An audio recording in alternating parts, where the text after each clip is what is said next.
Hello, good morning, students. Welcome to PP Savani Hirabag.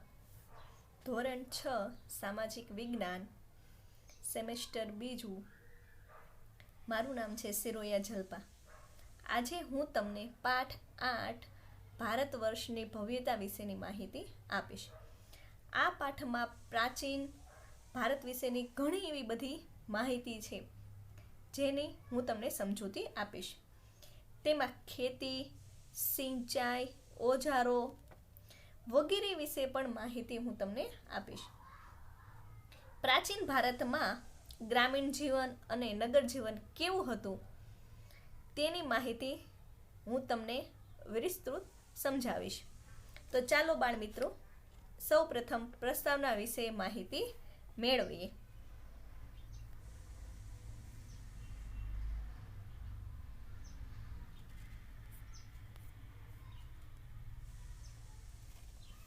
Bharat વર્ષની ભવ્યતા પાઠ 8. આજે હું તમને પાઠ 8 ભારત વર્ષની ભવ્યતા વિશેની માહિતી આપીશ. પ્રાચીન કાળથી લઈને લગભગ 8મી સદી સુધીના પ્રાચીન ભારતમાં ઇતિહાસનું આપણે અધ્યયન કર્યું. વિભિન્ન કાળની સંસ્કૃતિ, તેના શાસકો,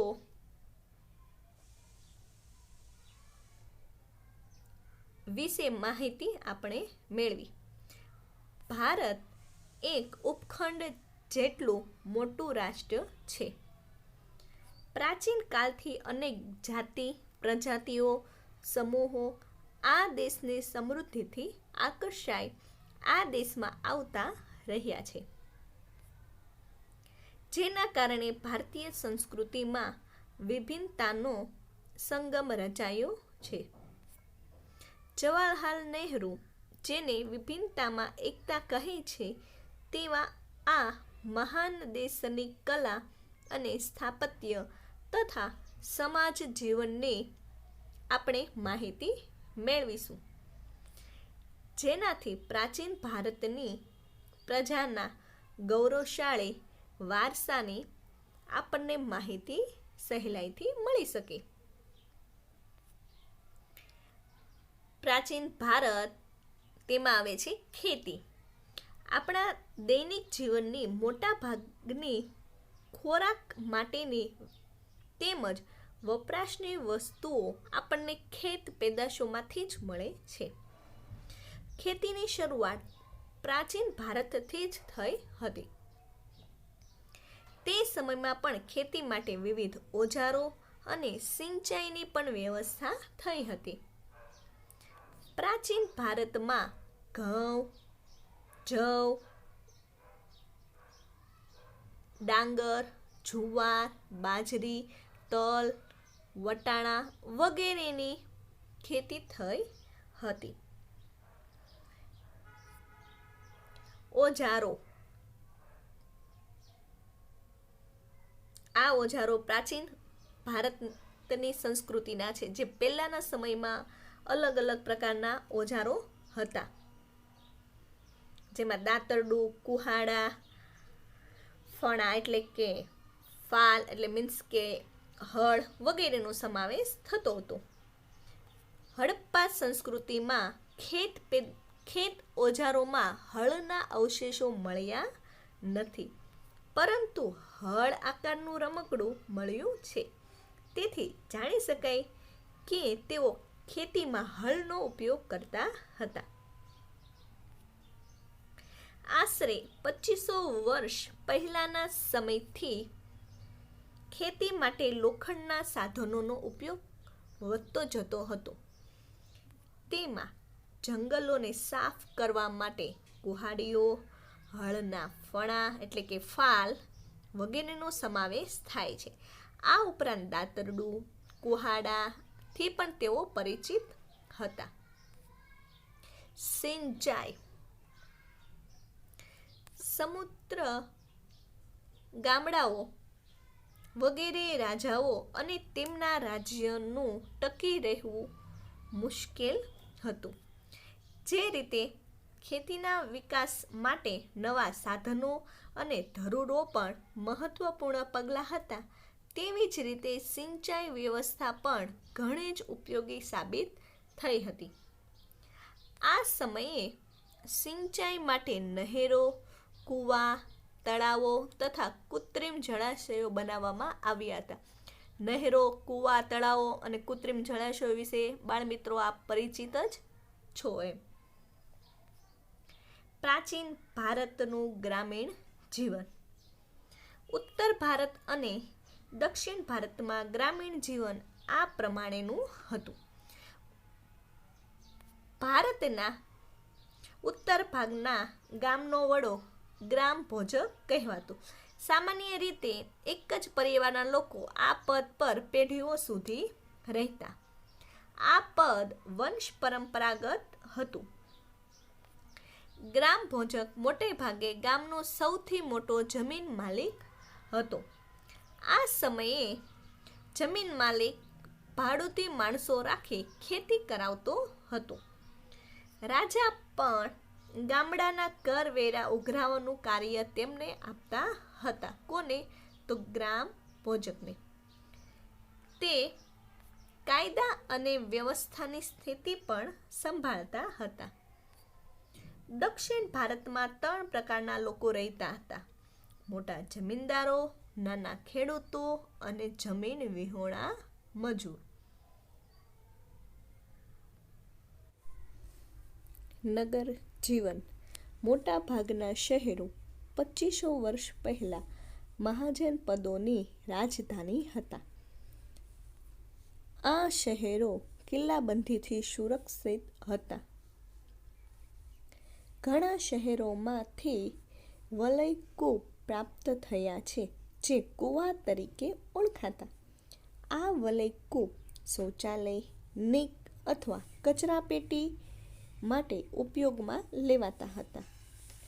ગ્રામીણ અને શહેરના લોકો ખોરાકમાં ઘઉં, જવ, ચોખા, દૂધ, દહીં, ઘી, ફળફળાદી અને માછલી અને માંસનો ઉપયોગ કરતા હતા.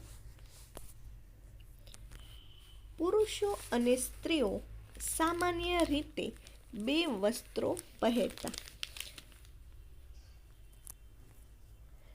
શરીરના નીચેના ભાગનું વસ્ત્ર નીવી અને ઉપરના ભાગનું વસ્ત્ર વાસ કહેવાતું હતું.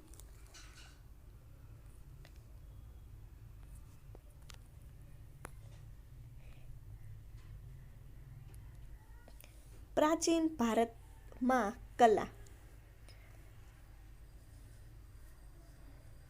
ઇતિહાસવિદો કલાને 2 ભાગમાં વહેંચવામાં આવી છે.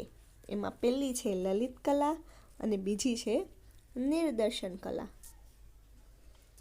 લલિત કલામાં ચિત્ર, સાહિત્ય, સ્થાપત્ય, સંગીત, માટીકામ વગેરેનો સમાવેશ થાય છે. જ્યારે નિદર્શન કલામાં નૃત્ય અને નાટકોનો પણ સમાવેશ થાય છે. આપણે આ બાબતો વિશે વિગતમાં જોઈશું. ભારતમાં સાહિત્યનો વારસો. ભારતીય સાહિત્ય ધાર્મિક, ધર્મેતર અને વિદેશી મુસાફરોના વર્ણનો એમ 3 ભાગમાં વહેંચાયેલું છે. એમાં નંબર 1 ધાર્મિક સાહિત્ય. ભારતમાં સૌથી પ્રાચીન ધાર્મિક સાહિત્યમાં વેદોનો સમાવેશ થાય છે. તેમની સંખ્યા 4 છે: ઋગ્વેદ, યજુર્વેદ, સામવેદ અને અથર્વવેદ. વેદોને સમજવા માટે બ્રાહ્મણ ગ્રંથો અને આરણ્યકોની રચના કરવામાં આવી છે, જેમાં શતપથ બ્રાહ્મણ, ગોપથ બ્રાહ્મણ અને બૃહદારણ્યક સૌથી અગત્યના ગણાવી શકાય. આ સિવાય રામાયણ અને મહાભારત એ બંને મહાકાવ્યો પ્રાચીન ભારતીય સમાજ અને સંસ્કૃતિ તેમજ ધર્મનો ત્રિવેણી સંગમ છે.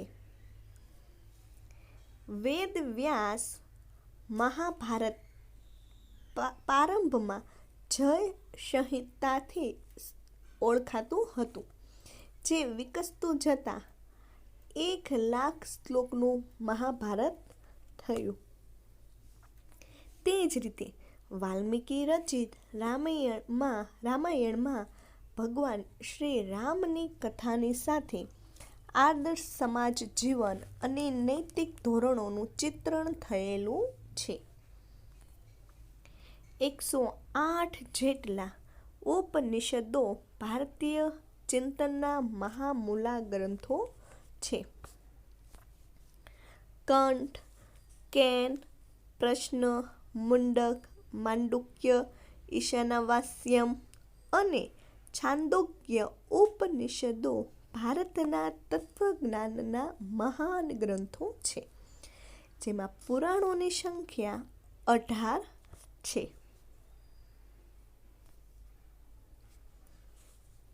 બૌદ્ધ અને જૈન ધર્મના મહાન ગ્રંથોમાંથી આપણને સમાજ જીવન અને ધર્મની માહિતી મળે છે. બૌદ્ધ ધર્મના મૂળ ગ્રંથોને ત્રિપિટક કહેવાય છે, જેમાં સૂત પિટક એટલે કે સૂત્ર, વિનય પિટક અને અભિધમ્મ પિટકનો સમાવેશ થાય છે. આ સિવાય જાતક કથાઓ, દીર્ઘ નિકાય, અંગુત્તર નિકાય અને મજ્ક્ધિમ નિકાય અગત્યના ગ્રંથો છે. નાગસેન મિલિંદ પાંહો એટલે કે પ્રશ્નો અને આર્ય મંજશ્રી મૂળ કલ્પ અગત્યના બૌદ્ધ ગ્રંથો છે. તિબ્બત ભાષામાં બૌદ્ધ ગ્રંથની કજાર અને તંજર એવા 2 સંહિતા પ્રસિદ્ધ છે. જાતક કથાઓ, દીર્ઘ નિકાય, મજ્ક્ધિમ નિકાય પણ બૌદ્ધ ગ્રંથો છે. જૈન ગ્રંથોને આગમ ગ્રંથો કહેવામાં આવે છે. આવા આગમ ગ્રંથોની સંખ્યા 12 છે. જૈન ધર્મનું પ્રાચીન સાહિત્ય 14 પર્વ અને 12 અંગોમાં વહેંચાયેલું છે. મૂળ ગ્રંથોમાં આગમો, આચાર અંગ અને વૈતાલિક દશાવૈતાલિક સૂત્ર અગત્યના છે. નંબર 2, ધર્મેન્તર સાહિત્ય, જેમની વિષય વસ્તુ ધર્મની બહાર છે તેવા સાહિત્યિક ગ્રંથોને ધર્મેન્તર સાહિત્ય કહેવામાં આવે છે. તેમાં મોટે ભાગે કાવ્યો, નાટકો, પ્રશસ્તિઓ, વ્યાકરણ ગ્રંથો અને સ્મૃતિઓનો પણ સમાવેશ થાય છે. આ સ્મૃતિઓ એ ભારતના કાયદા ગ્રંથો છે, જેમાં મનુસ્મૃતિ, યાજ્ઞવલ્ક્ય સ્મૃતિ અને નારદ સ્મૃતિઓનો સમાવેશ થાય છે. કૌટિલ્યનું અર્થશાસ્ત્ર પણ કાયદા ગ્રંથ છે.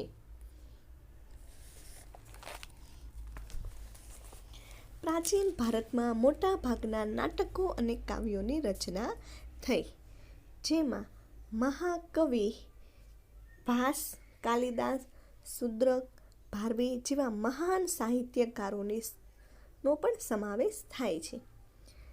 આવા અગત્યના મહાકાવ્યો અને નાટકોમાં અભિજ્ઞાન શાકુંતલમ, રઘુવંશમ, મેઘદૂતમ, કિરાતાર્જુનીયમ, સ્વપ્નવાસવદત્તમ અને મૃચ્છકટિકમ વગેરેનો સમાવેશ થાય છે.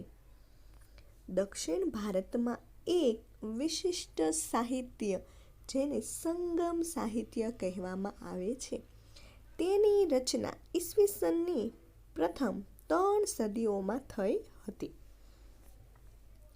મદુરાઈમાં 3 સંગમ એટલે કે સભામાં 1600 જેટલા લોક કવિઓને વીર કાવ્યોની રચના કરી. આ સાહિત્યમાં શિલ્પ દિકારમ મણિમેખલાય ખૂબ જ અગત્યના છે.